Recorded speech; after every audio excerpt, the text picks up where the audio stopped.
Hujan turun tanpa suara di balik jendela rumah sakit, seperti tirai tipis yang memisahkan hidup dan mati. Lin Sueking terbaring lemah di ranjang putih, selang infus menusuk punggung tangannya yang kurus. Wajahnya pucat, tapi rautnya masih tenang. Tenang seperti seseorang yang sudah terlalu sering menelan rasa sakit hingga tak tahu lagi cara menangis. Pintu kamar VIP itu tidak tertutup rapat. Dari celah kecil, suara yang seharusnya tidak pernah ia dengar masuk dengan jelas. "Yuhao, kau tidak perlu terlalu sering ke sini. Kalau dia sadar bagaimana?" Suara wanita itu lembut, manja, suara yang sangat ia kenal. Lin, sahabatnya sejak kuliah. Orang yang dulu memeluknya sambil menangis di hari pernikahannya. Chen Yuhao terkekeh pelan. "Dia?" Dokter bilang kesadarannya menurun. Penyakitnya sudah stadium akhir. Paling lama beberapa hari. Jantung Sueking seolah diremas. Tangannya bergetar, tapi ia memaksa tetap diam. Kelopak matanya tertutup rapat, pura-pura tidur. "Kasihan sekali," ujar Lin, tapi nadanya tidak menunjukkan belas kasihan sedikit pun. Kalau saja dia tidak terlalu keras kepala bekerja, mungkin masih bisa diselamatkan. Keras kepala? Yuhao mendengus. Kalau dia tidak sibuk cari uang, harta keluarga Lin itu sudah lama di tanganku. Suara langkah mendekat. Sueking bisa membayangkan wajah suaminya, wajah yang dulu ia cintai sepenuh hati. "Lagi pula," lanjut Yuhao, "aku memang sengaja tidak memberitahunya soal hasil pemeriksaan terakhir. Kalau dia tahu lebih cepat, mana sempat kita atur semuanya?" Lin tertawa kecil. "Kau memang kejam." "Kejam?" Yuhao menurunkan suara, penuh keyakinan. "Ini namanya pintar. Setelah dia meninggal, semua aset atas nama istri sah jatuh ke aku. Kita tinggal menunggu." Dunia Sueking runtuh tanpa suara. Bukan hanya karena pengkhianatan suaminya, tapi karena penyakit yang selama ini ia kira takdir, ternyata pilihan. Pilihan mereka. Air mata mengalir dari sudut matanya, membasahi bantal. Ia ingin membuka mata, ingin berteriak, ingin mencakar wajah dua orang itu. Tapi tubuhnya terlalu lemah. Bahkan untuk bernapas saja terasa menyakitkan. "Yuhao," suara Lin terdengar ragu. "Kau yakin tidak apa-apa membiarkannya begini? Bagaimanapun, dia istrimu." Chen Yuhao terdiam sejenak, lalu berkata dingin, "Dia hanya batu loncatan. Dari awal aku menikah dengannya karena dia polos dan mudah dikendalikan." Kata-kata itu lebih tajam dari pisau manapun. Batu loncatan. Sueking teringat masa lalu, bagaimana ia menolak promosi demi mendukung karir suaminya. Bagaimana ia membela Lin setiap kali orang lain memperingatkannya. Bagaimana ia selalu berkata, "Tidak apa-apa, aku bisa mengalah." Ternyata, semua pengalahannya hanya membuat mereka semakin rakus. "Baiklah," ujar Lin akhirnya. "Aku akan pergi dulu. Jangan terlalu lama di sini, nanti perawat curiga." Pintu tertutup. Langkah kaki menjauh. Kesunyian kembali menyelimuti ruangan, hanya tersisa bunyi monitor jantung yang berdetak lemah. Sueking perlahan membuka mata. Langit-langit putih tampak buram. Pandangannya kabur. Tapi kesadarannya justru sangat jernih. Jadi begini akhirnya, pikirnya. Aku mati bukan karena penyakit, tapi karena kebodohanku sendiri. Ia teringat kata-kata ibunya dulu, "Jangan terlalu baik, Sueking. Dunia tidak selalu membalas kebaikan." Saat itu ia tertawa. Sekarang, ia menyesal. Langkah kaki kembali terdengar. Chen Yuhao masuk sendirian. Ia berdiri di samping ranjang, menatap wajah Sueking seolah sedang memastikan sesuatu. "Sueking?" panggilnya pelan. "Kau dengar aku?" Sueking mengumpulkan sisa tenaga. Bibirnya bergerak tipis. "Aku mendengarmu." Chen Yuhao terkejut. Wajahnya berubah pucat sesaat, lalu cepat kembali tenang. "Kau sadar? Jangan memaksakan diri, istirahatlah." Sueking menatapnya lurus-lurus. Untuk pertama kalinya, ia melihat pria itu tanpa cinta. "Yuhao," suaranya hampir tak terdengar. "Kalau aku mati, apa kau akan sedih?" Chen Yuhao terdiam sepersekian detik. Detik yang terlalu lama. Jangan bicara sembarangan, jawabnya akhirnya. Kau akan sembuh. Sueking tersenyum lemah. Senyum terakhirnya. Ia sudah tahu jawabannya. Detak monitor jantung mulai melambat.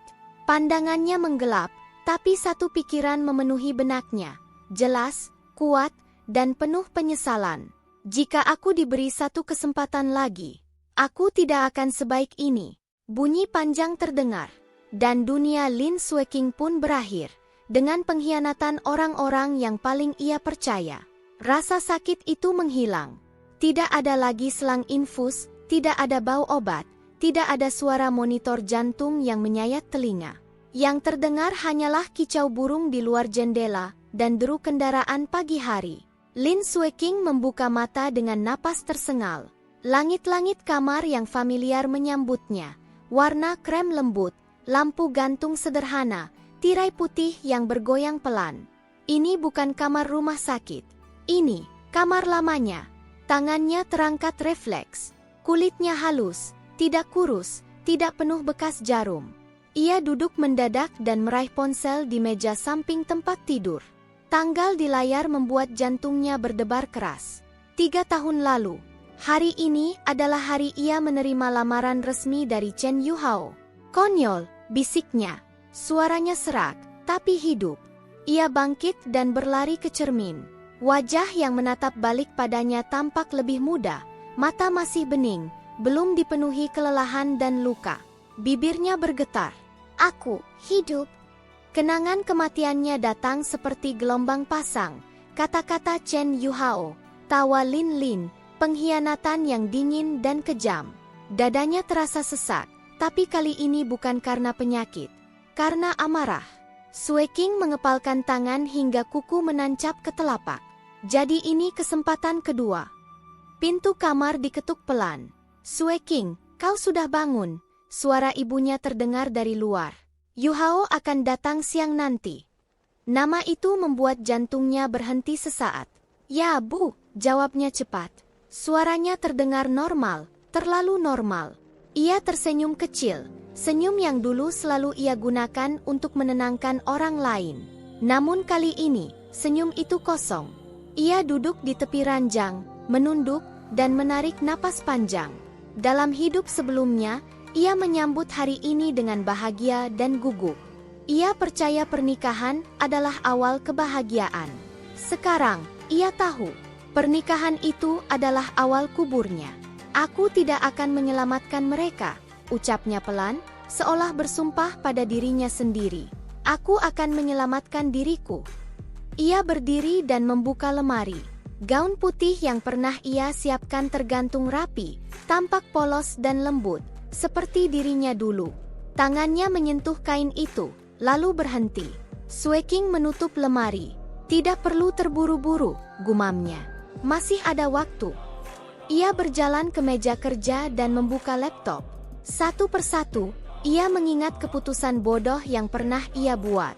Menolak promosi, memindahkan aset atas nama suami, mengabaikan pemeriksaan kesehatan demi pekerjaan orang lain. Semua itu tidak akan terjadi lagi. Ponselnya bergetar. Pesan masuk dari Lin Lin. Sueking, hari ini hari pentingmu, aku ikut senang sekali. Sueking menatap layar lama. Jari-jarinya bergerak perlahan. Terima kasih. Kita bertemu nanti. Pesan singkat, sopan, sempurna. Tidak ada yang mencurigakan. Ia meletakkan ponsel dan berdiri di depan jendela. Cahaya matahari pagi menyinari wajahnya. Di luar sana, dunia belum berubah. Semua orang masih memakai topeng yang sama. Hanya dia yang berbeda. Lin Sueking tersenyum lagi. Senyum lembut yang pernah menjadi senjatanya untuk berkorban.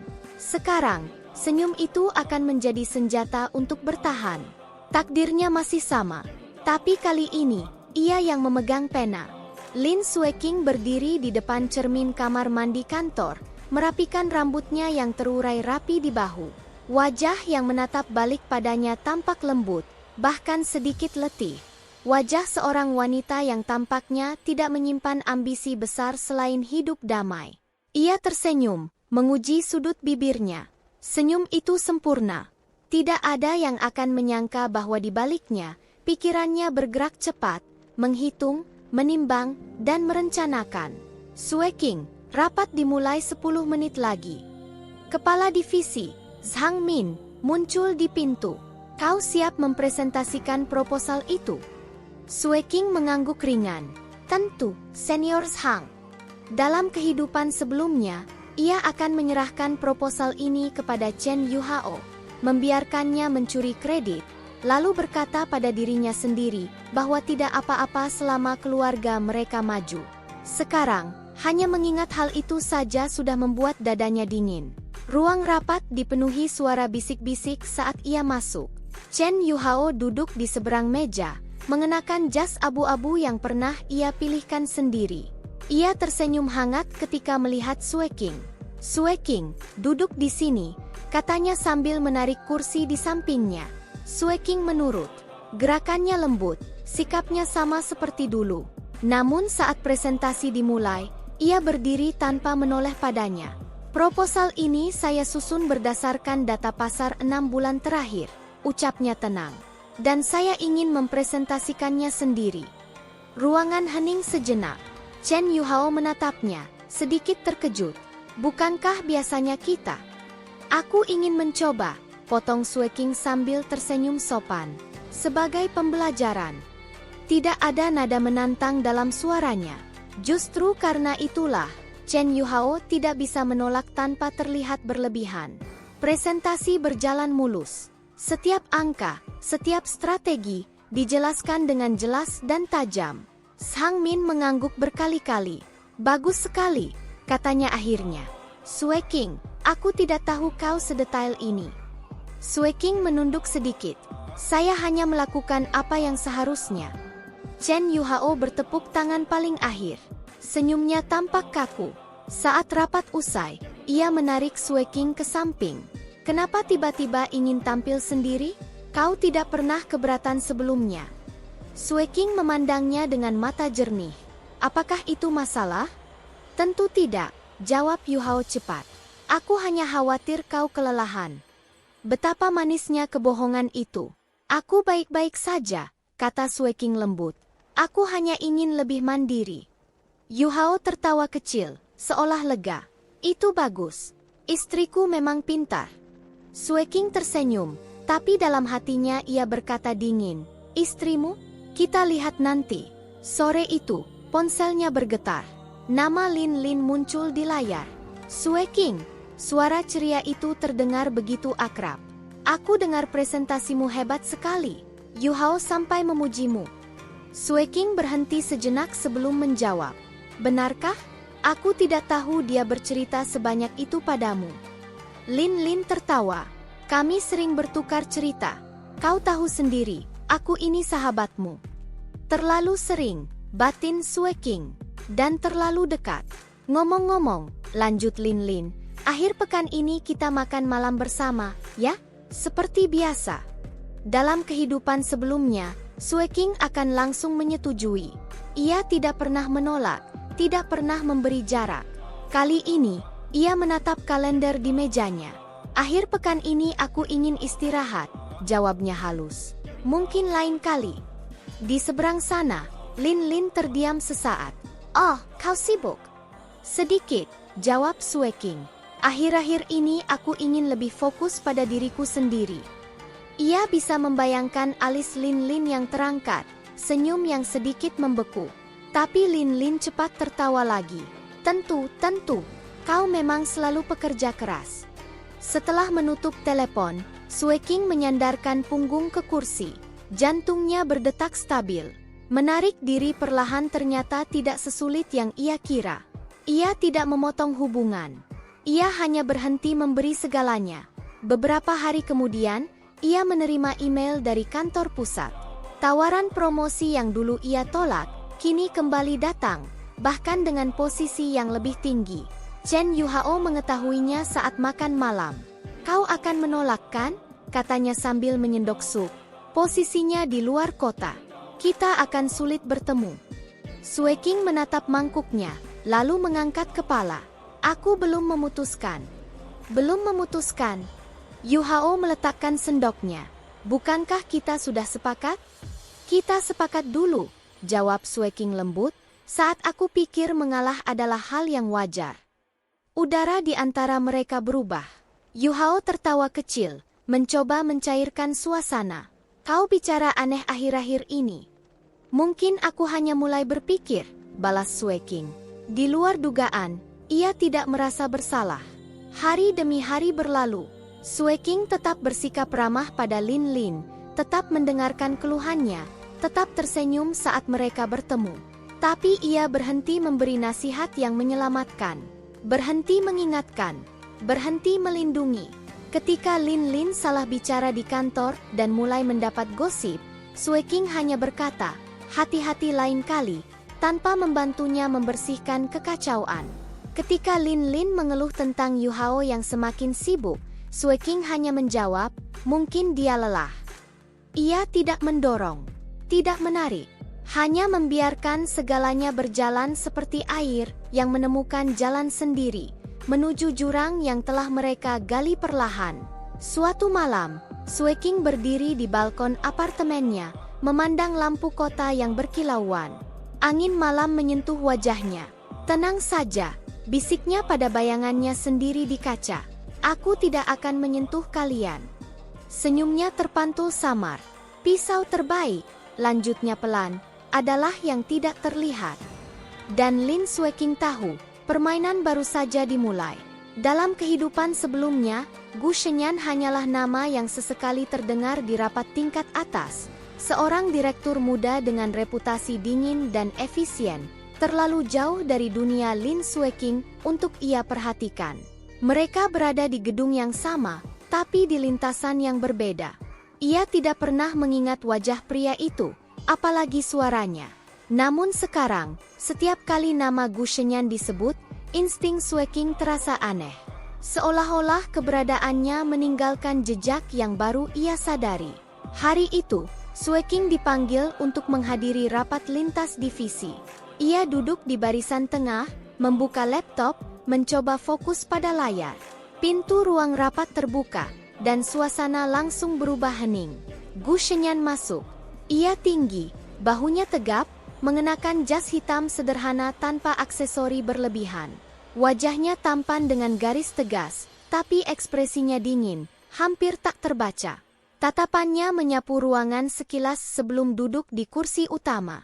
Maaf, aku terlambat 2 menit, katanya singkat. Suaranya rendah dan tenang. Tidak ada emosi berlebihan, tapi semua orang langsung menegakkan punggung. Sue King mengangkat kepala tanpa sadar. Saat mata mereka bertemu sesaat, Gu Shenyan berhenti sejenak. Sangat singkat, begitu singkat hingga Sue King hampir mengira itu hanya perasaannya. Namun jantungnya berdetak lebih keras. Ia tahu tatapan itu, bukan tatapan orang asing. Sepanjang rapat, Sue King bisa merasakan kehadirannya seperti bayangan dingin di belakang punggung.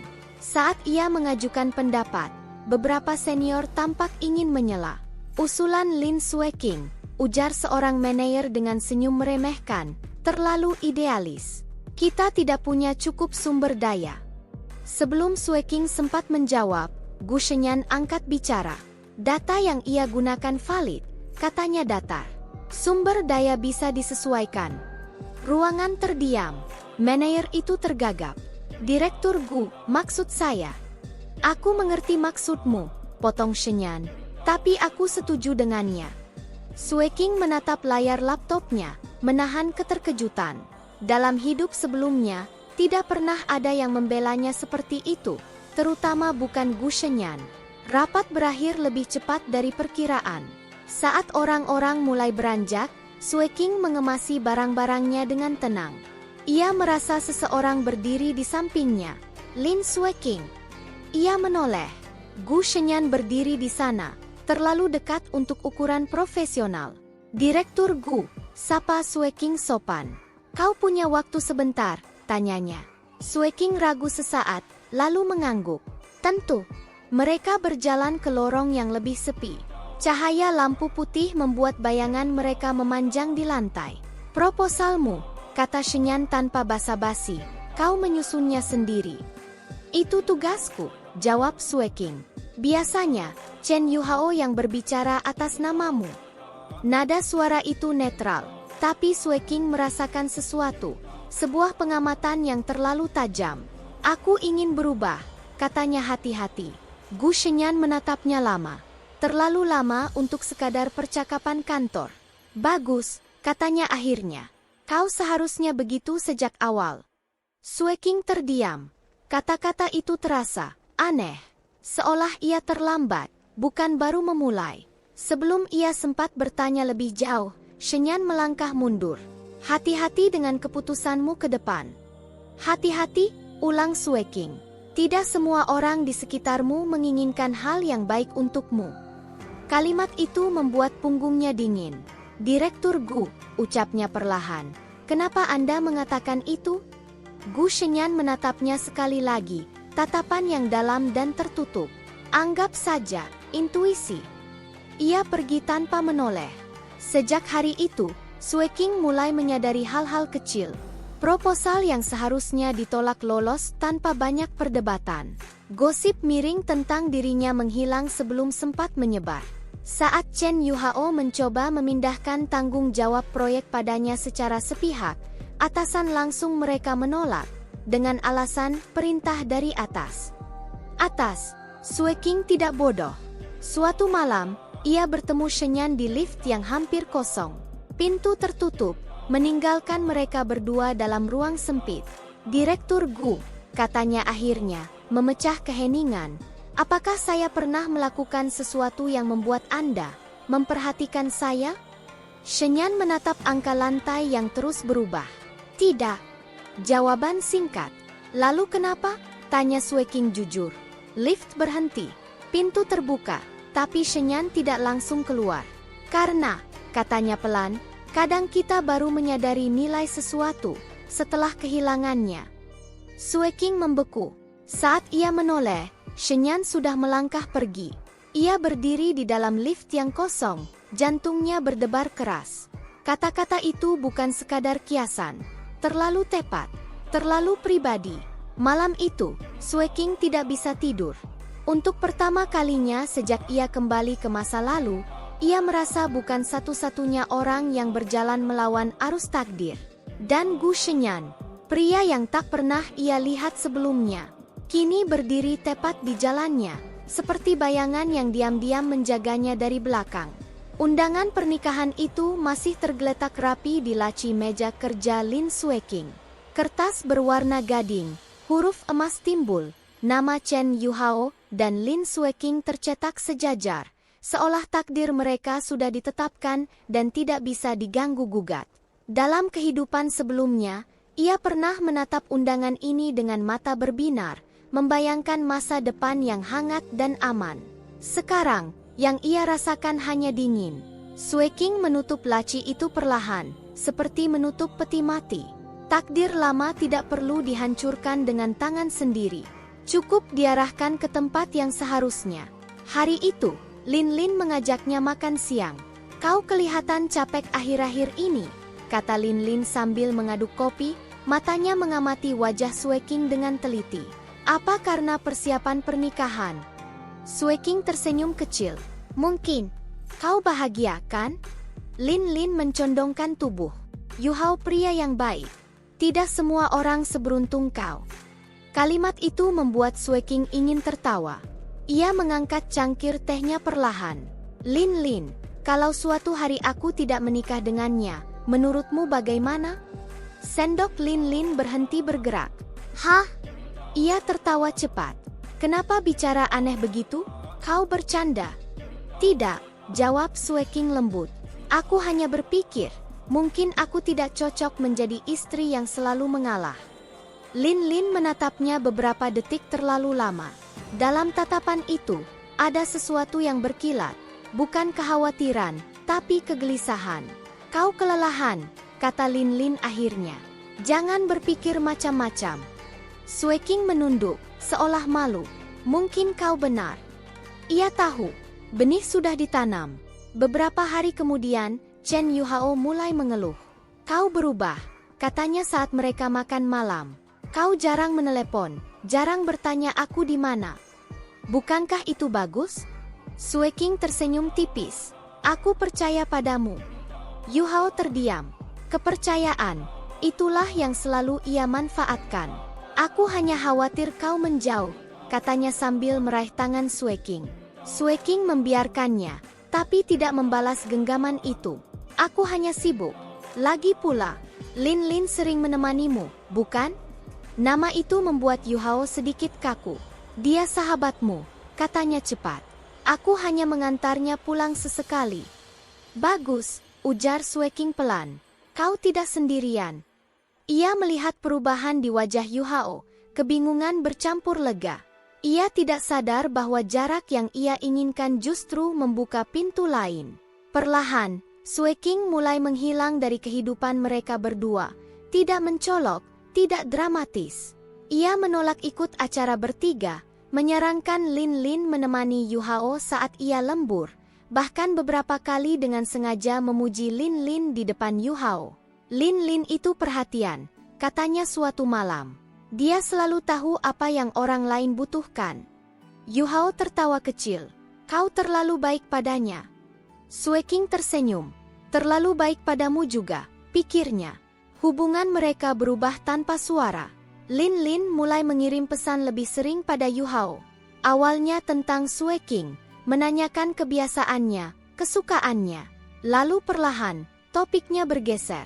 Tentang pekerjaan, tentang tekanan hidup, tentang kesepian. Sue King tahu semuanya. Ia tidak perlu memata-matai. Pola itu terlalu familiar. Suatu sore, hujan turun deras. Sue King pulang lebih awal dan melihat dua payung berdiri di rak sepatu. Sepatu Yu Hao basah, dan sepatu wanita lain, bukan miliknya. Ia masuk tanpa suara. Dari dapur, terdengar tawa pelan. Yu Hao, kau selalu begini. Suara Lin Lin terdengar manja.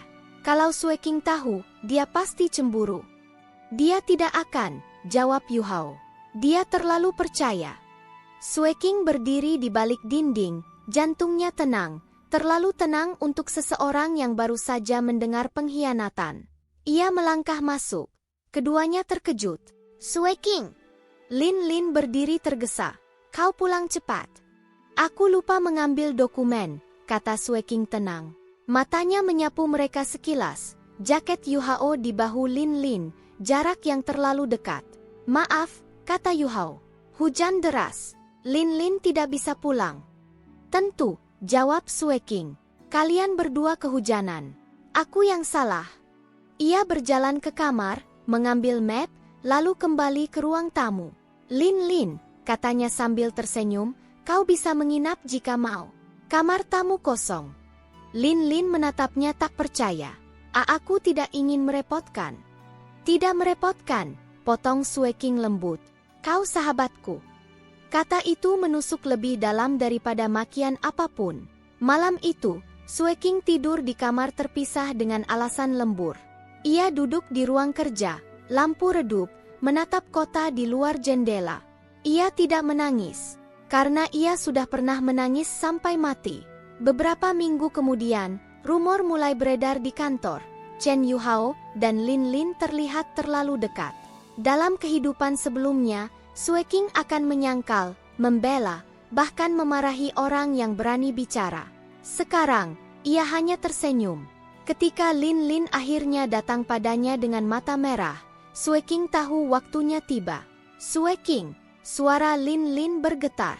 Aku melakukan kesalahan. Sue King menuangkan teh dengan tenang. Kesalahan apa? Aku, Lin Lin menggigit bibir. Aku mencintai Yu Hao. Keheningan menggantung di antara mereka. Dalam hidup sebelumnya, kalimat ini adalah awal kehancuran Sue King. Sekarang, ini hanyalah konfirmasi. Aku tahu, kata Sue King pelan. Lin Lin membeku. Kau tahu? Aku bukan orang bodoh, jawab Sue King. Aku hanya lelah berpura-pura. Air mata Lin Lin jatuh. Aku tidak bermaksud merebutnya darimu.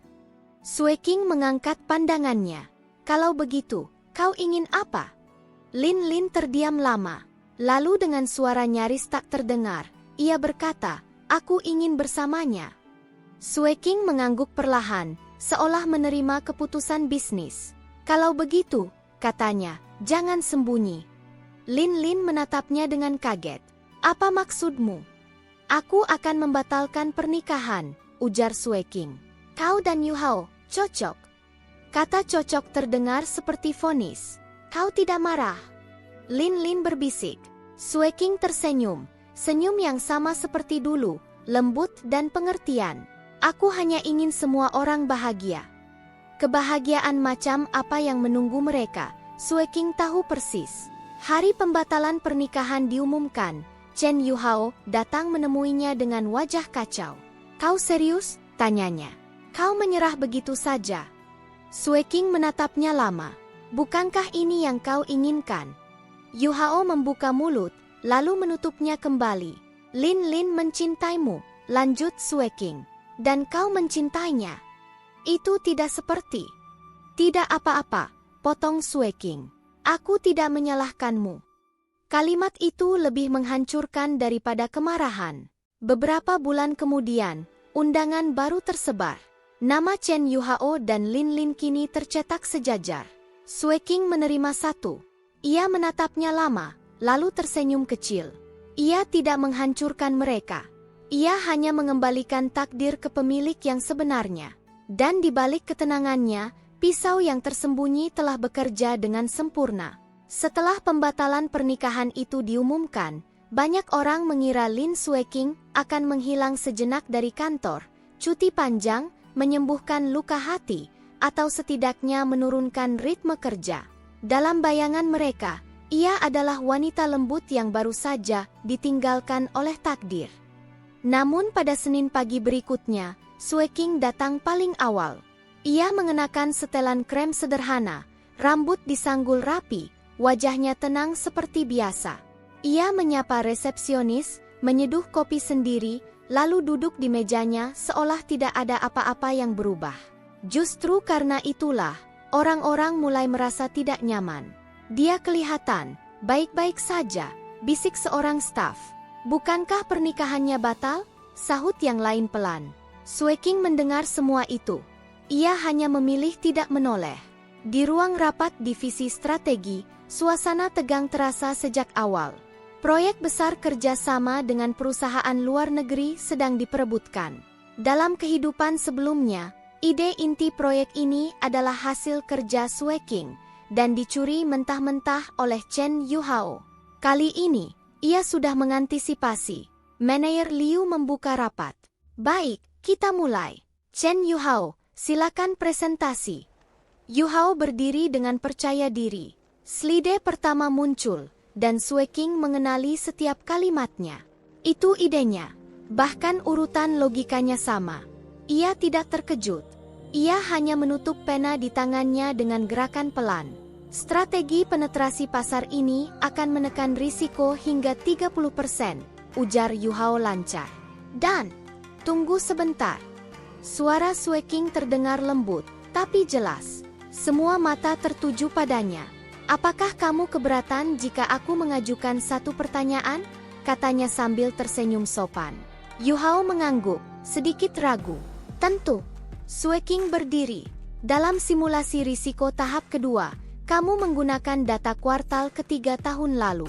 Tapi dalam dokumen resmi, data itu belum dirilis saat proposal ini kamu serahkan. Bolehkah kamu jelaskan sumbernya? Ruangan mendadak hening. Yu Hao terdiam sepersekian detik terlalu lama. Aku mendapatkannya dari tim analisis. Tim analisis.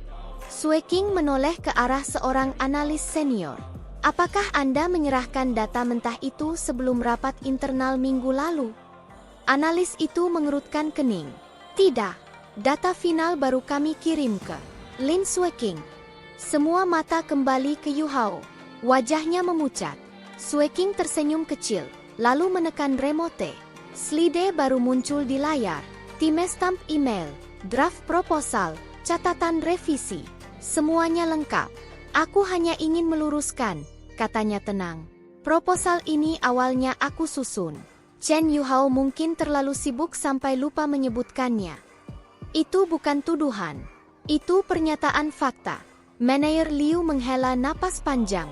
Chen Yuhao, duduk. Yuhao menurunkan kepala, rahangnya menegang. Untuk pertama kalinya, ia kalah tanpa Sue King harus meninggikan suara. Setelah rapat, bisik-bisik memenuhi koridor. Dia menjebaknya. Tidak, dia hanya menunggu. Seram juga, ya, tetap senyum, tapi... Sue King melewati mereka tanpa mengubah ekspresi. Beberapa hari kemudian, masalah baru muncul. Sebuah laporan anonim masuk ke HR, menuduh Sue King memanipulasi data proyek demi promosi. Dalam kehidupan sebelumnya, tuduhan seperti ini membuatnya panik dan defensif. Ia menjelaskan terlalu banyak, meminta maaf atas hal yang tidak ia lakukan. Sekarang, ia justru meminta rapat terbuka. Aku ingin semua pihak hadir, katanya kepada HR, termasuk direksi. Rapat darurat itu dipenuhi ketegangan. Tuduhan dibacakan, disertai dugaan motif dan spekulasi. Sue King duduk dengan tangan terlipat di pangkuan, wajahnya tetap lembut. Apakah kamu ingin membela diri? Tanya kepala HR. Ya, jawab Sue King. Dengan bukti. Ia berdiri, berjalan ke depan, dan menyalakan layar. Ini log sistem internal, katanya. Setiap perubahan data tercatat otomatis. Waktu, akun, alamat IP. Satu persatu, baris data muncul. Nama akun yang memanipulasi laporan bukan miliknya. Bahkan, akun itu baru dibuat 2 minggu lalu. Dan ini, lanjut Sue King, rekaman CCTV ruang server. Wajah beberapa orang berubah. Seseorang berdehem. Itu, akun staf kontrak. Sue King mengangguk, yang direkomendasikan oleh Chen Yuhao. Nama itu kembali jatuh ke lantai seperti benda berat. Tidak ada teriakan, tidak ada drama, hanya keheningan yang mencekik. Direktur senior menutup mapnya. Baik, tuduhan terhadap Lin Sue King tidak berdasar. Sebaliknya, kita akan menyelidiki siapa yang mencoba menjatuhkannya. Sue King menunduk sedikit. Terima kasih. Saat ia duduk kembali, ia menangkap tatapan Gu Shenyan di ujung meja. Tatapan itu tenang, tapi di dalamnya ada sesuatu yang sulit ia baca. Bukan keterkejutan, melainkan pengakuan. Seolah ia sudah tahu Sue King akan menang. Sejak hari itu, sikap orang-orang berubah. Staf junior tetap memanggilnya dengan hormat. Atasan tetap memujinya sebagai pekerja keras dan pengertian. Tapi di balik itu, ada jarak baru. Mereka berhati-hati, karena mereka tahu, wanita ini tidak lagi bisa diinjak. Suatu sore, seorang kolega mendekatinya di pantry. Sue King, kau tidak marah pada Chen Yuhao, kan? Sue King menuang air panas ke cangkir tehnya. Kenapa aku harus marah? Setelah semua yang terjadi. Ia menoleh, tersenyum lembut. Dunia kerja memang keras. Aku mengerti. Kolega itu tersenyum kaku dan pergi. Sue King menatap pantulan wajahnya di permukaan teh. Mawar itu masih sama, indah, tenang. Tapi durinya kini terlihat jelas bagi siapapun yang terlalu dekat. Beberapa minggu kemudian, ia menerima kabar promosi resmi. Divisi baru, wewenang lebih besar. Dan tim yang sepenuhnya berada di bawah kendalinya. Malam itu, ia berdiri sendirian di ruang kerjanya yang baru. Lampu kota berkilauan di luar jendela kaca besar. Ia teringat dirinya yang dulu, selalu mundur, selalu mengalah, selalu takut dianggap tidak baik. Kini, ia tetap baik. Ia hanya tidak lagi bodoh. Ponselnya bergetar. Pesan singkat masuk dari Gu Shenyan. Kau melakukannya dengan bersih. Sue King membalas setelah beberapa detik. Aku hanya melindungi diriku sendiri.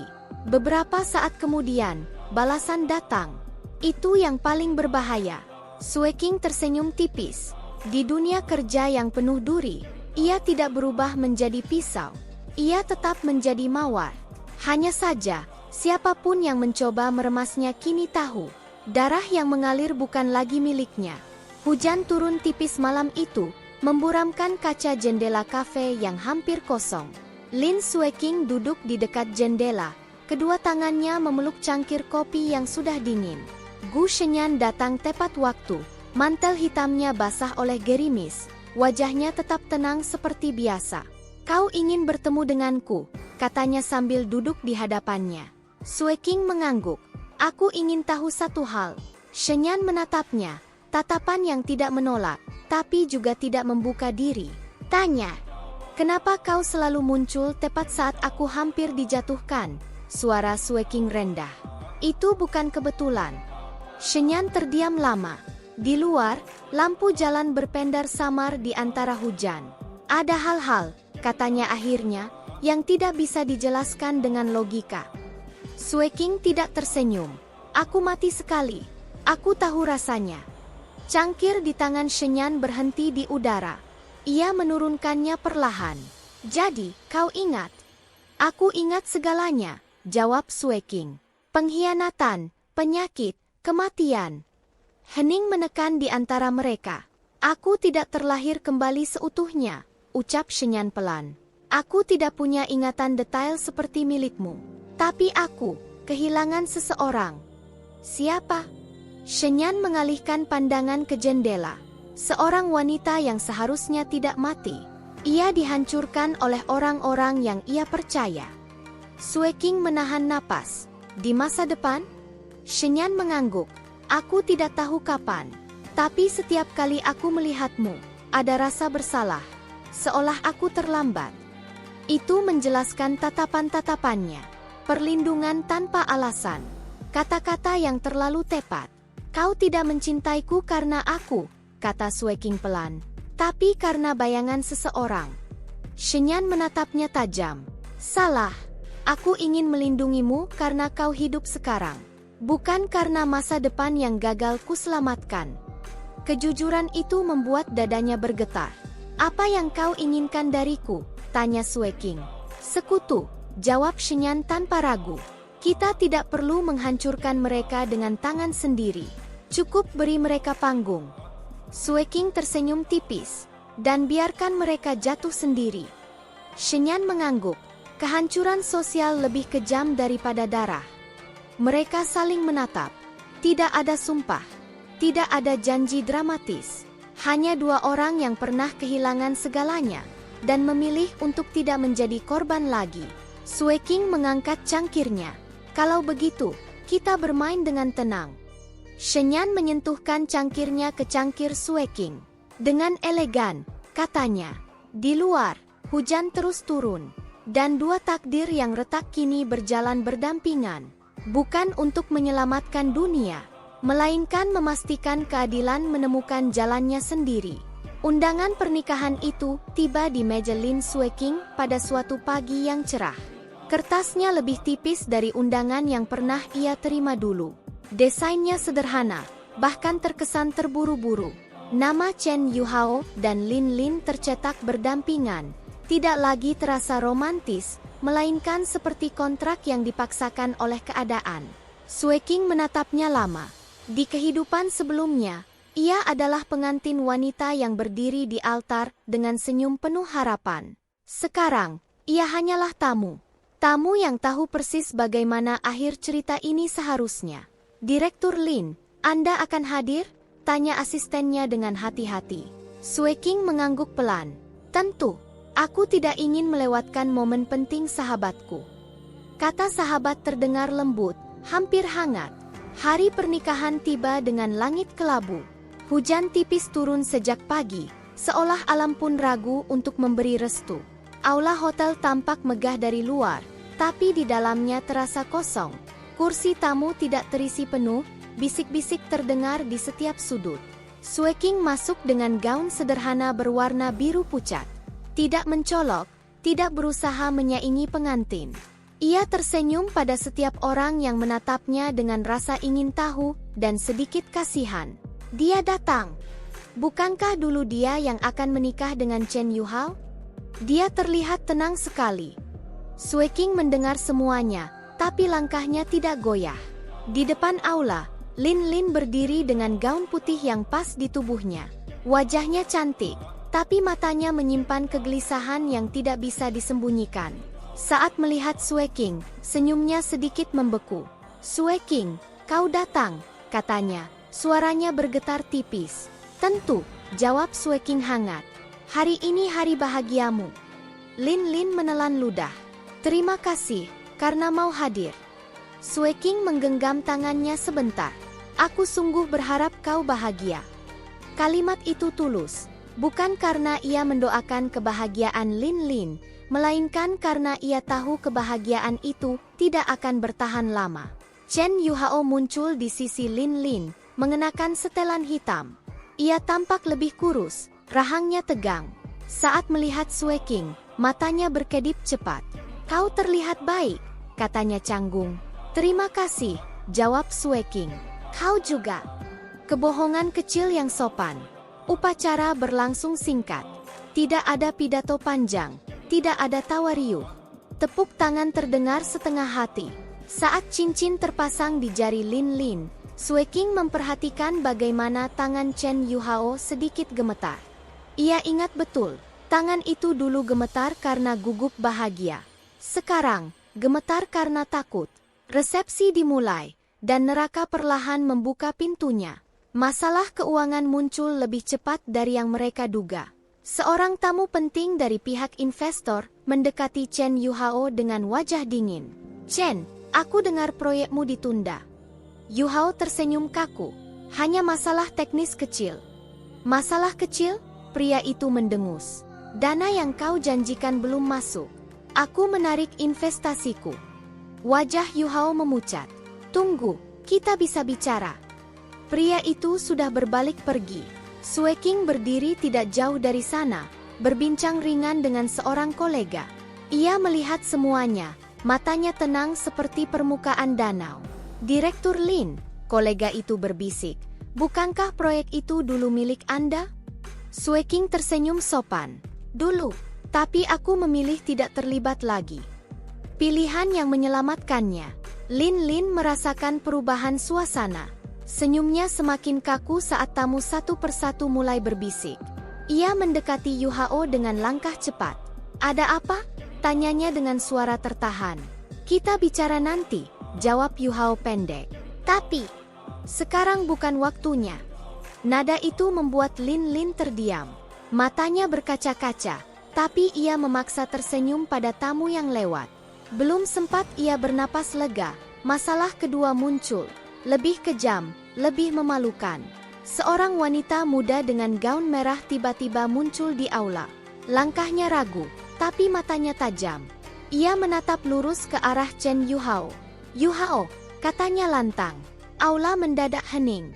Siapa itu? Bisik seseorang. Wanita itu mendekat. Aku mencarimu. Chen Yuhao tampak seperti baru saja disiram air es. Apa yang kau lakukan di sini? Aku hanya ingin mengucapkan selamat, kata wanita itu dingin. Bagaimanapun, kau baru saja menikah.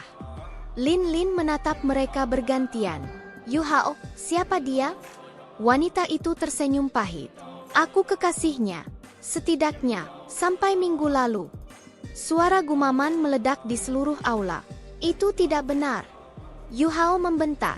Wanita itu mengeluarkan ponsel dan menunjukkan foto-foto, pesan, bukti yang terlalu jelas untuk disangkal. Kau bilang padaku pernikahan ini hanya formalitas. Lin Lin mundur selangkah, wajahnya pucat. Yuhao? Sue King berdiri di antara kerumunan, jari-jarinya melingkar di sekitar gelas sampanye. Ia tidak tersenyum. Ia tidak perlu. Ini bukan balas dendam yang ia lakukan dengan tangan sendiri. Ini hanya kebenaran yang akhirnya menemukan panggungnya. Wanita itu pergi setelah meninggalkan kalimat terakhir. Aku hanya ingin semua orang tahu siapa dirimu. Aula kacau. Beberapa tamu berpura-pura tidak mendengar. Yang lain terang-terangan berbisik. Status sosial yang baru saja mereka bangun runtuh dalam hitungan menit. Lin Lin akhirnya tidak tahan lagi. Ia berlari ke ruang belakang, menangis terseduh. Chen Yuhao mengejarnya, tapi langkahnya berat, seolah setiap tatapan menusuk punggungnya. Sue King menunggu beberapa saat sebelum menyusul. Ia menemukan Lin Lin duduk di sofa kecil, gaun putihnya kusut, riasannya luntur. Chen Yuhao berdiri di sudut ruangan, wajahnya gelap. Sue King masuk dengan langkah pelan. Lin Lin. Lin Lin mengangkat kepala. Matanya merah, penuh kebencian dan keputusasaan. Kau sudah puas sekarang? Sueking menggeleng pelan. Aku tidak melakukan apapun. Kau tahu semuanya, bentak Lin Lin. Kau tahu dia seperti ini. Aku tahu, jawab Sueking jujur. Dan kau tetap memilihnya. Lin Lin terdiam. Tangisnya berubah menjadi isak tertahan. Chen Yuhao akhirnya berbicara. Sueking, ini tidak seperti yang kau pikirkan. Sueking menatapnya lama. Aku tidak berpikir apa-apa, Yuhao. Aku hanya melihat. Ia melangkah mendekat, suaranya rendah tapi jelas. Kalian berdua menginginkan hidupku dulu. Sekarang, hidup itu milik kalian. Jaga baik-baik. Ia berbalik pergi sebelum mereka sempat menjawab. Saat Sueking kembali ke aula, beberapa tamu menatapnya dengan campuran rasa hormat dan takut. Ia tersenyum, menunduk sedikit, lalu mengambil mantel. Di pintu keluar, hujan masih turun. Udara terasa segar. Ponselnya bergetar. Pesan singkat dari Gu Shenyan muncul di layar. Aku dengar resepsinya, tidak berjalan lancar. Sueking mengetik balasan sambil menatap langit kelabu. Aku hanya tamu. Aku tidak ikut campur. Balasan datang cepat. Itu yang membuatnya paling kejam. Sueking tersenyum kecil. Di belakangnya, aula pernikahan masih dipenuhi bisik-bisik, air mata, dan penyesalan. Di depannya, dunia terbuka luas, tanpa pengkhianatan, tanpa rantai lama. Pernikahan itu memang berubah menjadi neraka. Namun bagi Lin Sueking, itu hanyalah penutup dari masa lalu, yang akhirnya terbakar habis. Lin Sueking selalu percaya bahwa perasaan adalah variabel paling berbahaya dalam sebuah rencana. Itulah sebabnya, sejak ia kembali ke masa lalu, ia menyingkirkan cinta dari daftar kemungkinan. Hidupnya kini dipenuhi kalkulasi yang rapi. Langkah mana yang harus diambil, siapa yang harus didekati, siapa yang harus dijauhkan. Semua orang memiliki fungsi. Semua peristiwa memiliki tujuan. Semua, kecuali Gu Shenyan. Malam itu, Sueking masih berada di kantor ketika gedung mulai lengang. Lampu-lampu sebagian telah dipadamkan, meninggalkan cahaya putih yang dingin di lorong. Ia menatap layar laptopnya, tapi angka-angka tidak lagi masuk ke kepalanya. Pikirannya kacau. Sejak pernikahan Chen Yuhao berubah menjadi skandal, hidupnya seharusnya lebih tenang. Dendam telah selesai, lingkaran lama telah runtuh. Namun justru sekarang, hatinya mulai tidak patuh. Ketukan pelan terdengar di pintu ruang kerjanya. Masuk, ucapnya. Gu Shenyan berdiri di ambang pintu. Jasnya disampirkan di lengan, kemeja putihnya digulung rapi di pergelangan. Ia terlihat lelah, tapi matanya tetap tajam. Kau belum pulang, katanya. Aku hampir selesai. Shenyan melangkah masuk, menutup pintu di belakangnya. Sudah hampir tengah malam. Sueking menutup laptopnya. Direktur Gu sekarang juga bertugas mengingatkan jam kerja. Shenyan tersenyum tipis. Bukan sebagai direktur. Sueking terdiam. Kalimat itu sederhana, tapi getarannya terasa jelas. Ia berdiri, meraih tasnya. Kalau begitu, terima kasih. Mereka berjalan bersama menuju lift. Tidak ada percakapan. Keheningan di antara mereka bukan canggung, melainkan padat. Seolah ada terlalu banyak hal yang tidak diucapkan. Lift turun perlahan. Angka-angka menyala satu persatu. Sueking, kata Shenyan tiba-tiba. Ya, kau tidak perlu selalu sendirian. Pintu lift terbuka di lantai dasar. Orang-orang lewat, suara langkah dan percakapan singkat mengisi ruang. Namun bagi Sueking, dunia seolah mengecil hanya pada pria di sampingnya. Aku terbiasa, jawabnya akhirnya. Aku tahu, kata Shenyan pelan. Itu sebabnya aku khawatir. Mereka keluar gedung. Udara malam dingin. Angin membawa aroma hujan yang akan turun. Mobil Shenyan terparkir tidak jauh dari sana.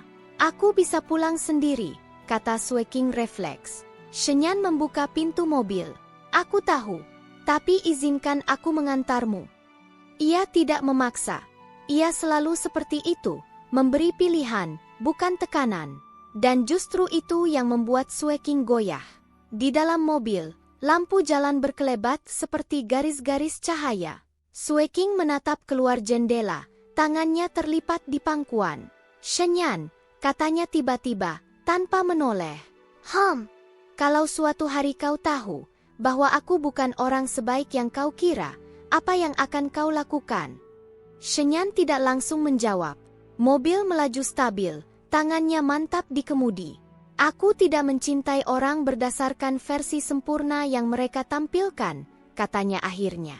"Aku mencintai pilihan yang mereka buat saat semuanya tidak sempurna." Sueking menutup mata. Kalimat itu terasa terlalu dekat dengan luka yang ia sembunyikan. Mobil berhenti di depan apartemennya. Shenyan mematikan mesin, tapi tidak langsung turun. "Apa yang kau takutkan?"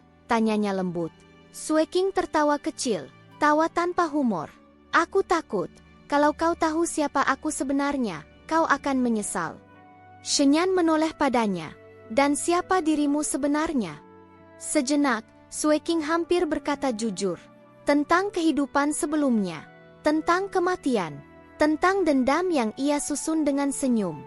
Namun kata-kata itu tersangkut di tenggorokan. "Aku wanita yang tidak ragu membiarkan orang lain hancur," katanya akhirnya. Shenyan menatapnya lama. "Kau tidak menghancurkan mereka. Kau berhenti menyelamatkan mereka." Perbedaan itu membuat dadanya sesak. Sueking membuka pintu mobil. "Terima kasih sudah mengantarku." Sebelum ia turun sepenuhnya, Shenyan berkata pelan, "Sueking, apapun masa lalumu, aku tidak melihatnya sebagai dosa." Ia berdiri di trotoar, pintu mobil tertutup di belakangnya. Mobil Shenyan pergi, meninggalkan Sueking sendirian di bawah lampu jalan.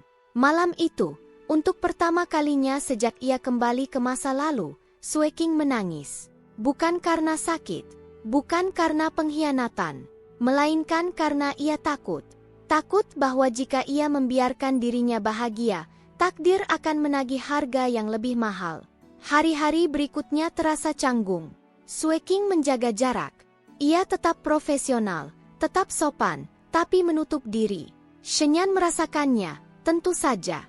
Ia tidak memaksa, tapi kehadirannya menjadi lebih hati-hati, seolah takut melukai sesuatu yang rapuh. Suatu sore, mereka harus melakukan perjalanan dinas singkat ke kota lain. Hujan deras menyambut mereka di hotel. Listrik sempat padam, memaksa mereka menunggu di lobi yang remang.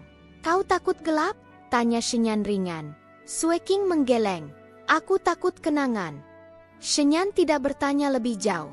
Mereka duduk berseberangan, hanya cahaya lilin darurat di antara mereka. Di luar, hujan menghantam jendela seperti ingin masuk. "Shenyan," kata Sueking akhirnya, suaranya nyaris tenggelam oleh hujan. "Kalau seseorang hidup hanya untuk bertahan, apakah dia masih berhak menginginkan cinta?" Shenyan menatapnya tajam. "Siapa yang mengatakan cinta adalah hadiah untuk orang baik?" Sueking mengangkat kepala. "Cinta," lanjut Shenyan, "adalah sesuatu yang datang justru untuk orang yang lelah bertahan." Keheningan kembali turun. Tapi kali ini, hangat. Sueking menatap tangannya sendiri. Tangannya yang pernah gemetar di ranjang rumah sakit. Tangannya yang pernah menandatangani pembatalan pernikahan. Tangannya yang kini memegang kendali hidupnya sendiri. "Apakah aku masih pantas bahagia setelah semua ini?" tanyanya lirih. Pertanyaan itu akhirnya keluar. Rapuh, jujur, tanpa perhitungan. Shenyan berdiri dan berjalan mendekat. Ia tidak menyentuh Sueking. Ia hanya berdiri cukup dekat untuk membuat kehadirannya terasa. "Kau pantas bahagia," katanya tegas. "Bukan karena apa yang kau lakukan pada orang lain, tapi karena kau bertahan hidup." Air mata Sueking jatuh tanpa suara. Ia tidak tahu kapan tepatnya tembok di hatinya runtuh. Mungkin sudah lama. Mungkin sejak Shenyan memilih berdiri di sampingnya tanpa menuntut apapun. Malam itu, tidak ada pengakuan cinta. Tidak ada ciuman. Tidak ada janji. Hanya dua orang yang duduk berdampingan, berbagi keheningan, dan untuk pertama kalinya, Sueking membiarkan dirinya membayangkan masa depan. Bukan sebagai rencana, bukan sebagai balas dendam, tetapi sebagai kehidupan. Cinta itu tidak pernah ada dalam perhitungannya. Dan justru karena itu, ia menjadi hal yang paling menakutkan dan paling ia inginkan.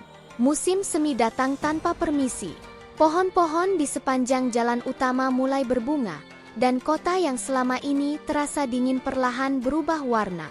Lin Sueking berdiri di depan jendela ruang kerjanya yang tinggi, memandang lalu lintas di bawah sana. Untuk pertama kalinya setelah sekian lama, pikirannya tidak dipenuhi rencana. Tidak ada daftar langkah. Tidak ada hitung-hitungan untung rugi. Hanya keheningan yang tenang. Di mejanya tergeletak sebuah map coklat. Isinya adalah dokumen yang bisa ia gunakan untuk menghancurkan Chen Yuhao sepenuhnya. Bukti manipulasi terakhir yang belum ia buka ke publik. Satu langkah lagi, dan pria itu tidak hanya kehilangan reputasi, tapi juga masa depannya. Gu Shenyan berdiri beberapa langkah di belakangnya. "Kau tidak perlu melakukannya," katanya pelan. Sueking tersenyum samar. "Aku tahu." Ia menutup map itu perlahan. Gerakannya mantap, tanpa keraguan. "Aku dulu berpikir," lanjutnya, "bahwa keadilan berarti memastikan mereka merasakan rasa sakit yang sama." Shenyan mendekat. "Dan sekarang aku sadar, rasa sakit itu sudah tidak ada artinya bagiku." Ia berbalik menatap Shenyan. Pria itu tidak terlihat terkejut, seolah ia sudah tahu jawaban ini sejak awal. "Aku sudah menang," kata Sueking. "Jika aku melanjutkan, itu bukan lagi tentang keadilan. Itu hanya tentang masa lalu yang menolak mati." Shenyan mengangguk pelan. "Dan kau sudah selesai dengannya." Sueking menghela napas panjang. Udara terasa lebih ringan di dadanya. Hari itu, ia menyerahkan map itu pada pengacaranya, bukan untuk digunakan, tapi untuk disimpan. Jika suatu hari Chen Yuhao mencoba bangkit dengan cara kotor, dokumen itu akan tetap ada. Namun selama pria itu memilih hidup dengan sisa-sisa kehancurannya sendiri, Sueking tidak akan mengejarnya. Ia memilih berhenti, bukan karena kalah, tapi karena ia tidak lagi terikat. Beberapa minggu kemudian, kabar tentang Chen Yuhao dan Lin Lin perlahan menghilang dari perbincangan publik. Tidak ada skandal baru, tidak ada kebangkitan dramatis. Mereka tenggelam dalam kehidupan biasa, pekerjaan kecil, lingkaran sosial yang menyusut, pernikahan yang penuh kecurigaan. Neraka mereka tidak berisik, dan justru karena itu, tak bisa dihindari. Sueking mendengar kabar itu tanpa emosi. Tidak puas, tidak kasihan, hanya selesai. Suatu sore, ia dan Shenyan berjalan menyusuri taman kota setelah jam kerja. Matahari hampir tenggelam, cahaya keemasan menyelimuti jalan setapak. Shenyan membawa 2 cangkir kopi kertas. "Kau terlihat berbeda," katanya sambil menyerahkan satu padanya. "Lebih tua." Sueking tersenyum. "Lebih bebas." Ia tertawa pelan. "Aku suka definisimu." Mereka duduk di bangku kayu. Angin musim semi membawa aroma bunga. Sueking memejamkan mata sejenak, membiarkan dirinya menikmati momen itu tanpa rasa bersalah. "Shenyan," katanya akhirnya, "aku belum pernah menceritakan semuanya." "Aku tahu," jawabnya tenang. "Dan kau tidak bertanya." "Ada hal-hal," katanya pelan, "yang hanya bisa dibagi jika orang itu siap." Sueking menoleh menatapnya. Untuk pertama kalinya, ia merasa tidak perlu menyembunyikan apapun, meski tidak semua harus diucapkan. "Aku tidak tahu apakah aku bisa menjadi wanita yang sepenuhnya bersih," ucapnya jujur. "Aku hidup dengan ingatan yang seharusnya tidak ada." Shenyan menatap ke depan, matanya lembut. "Aku juga hidup dengan kehilangan yang tidak bisa kujelaskan." Keheningan jatuh di antara mereka, bukan keheningan yang canggung, melainkan pengakuan diam-diam bahwa mereka sama-sama retak dan tidak apa-apa. "Kalau begitu," kata Sueking perlahan, "mari kita tidak saling menuntut masa lalu." Shenyan menoleh, tersenyum kecil. "Aku tidak pernah berniat melakukannya." Beberapa bulan kemudian, Sueking menerima tawaran baru, memimpin cabang perusahaan di luar negeri. Tawaran yang dulu akan ia tolak demi orang lain.